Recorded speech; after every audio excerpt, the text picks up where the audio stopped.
Oa,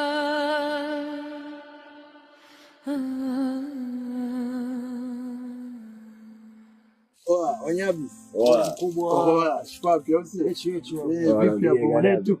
Ile au si? Kama kawaida. Hapo wenyewe vipi hapo? Roshi, ndio hapo. Kutomoa mwenyewe wewe. Ndio huyo wewe. Wewe. Wewe. Wewe. Oa, sogea kwa dada mwanamke kazi. Janja. Hadi vipi? Napiga mdomo. Ni majesi ya leo ujue. Yaani maanzia mzigo wangu hapa ningezangu load nikasaga leo jamesha ukweli. True story. By order kiongozi.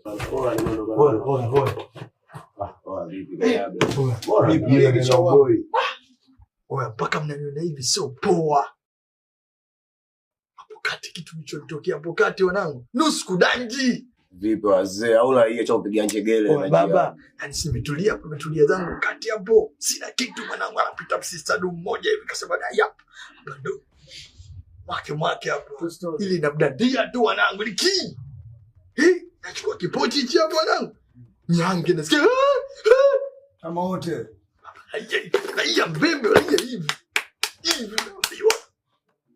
Miteke kila kanisa mtaa unakuwa hiyo na mimi. Wezi amini mwanangu. Kuna sehemu nimeluka ni nakutana na dogo anafua. Huyo dogo mwanangu kama Yesu, kama Masia, kama Jesus.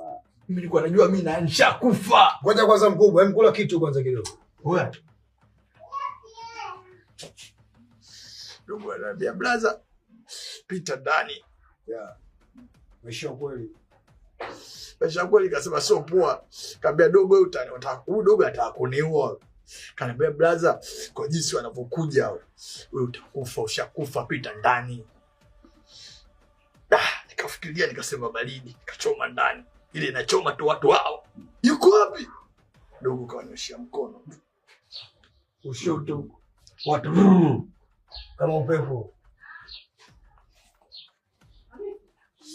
Dogo na juisi kanipa niondoka naye. Olangu, nimepona.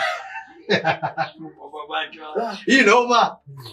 Madola nini mwanangu usio? Shinda ujue lakini bwana wetu. Leo vipi? Niacheni. Si tunalewa leo. Leo tunalewa ujue. Full shangwe.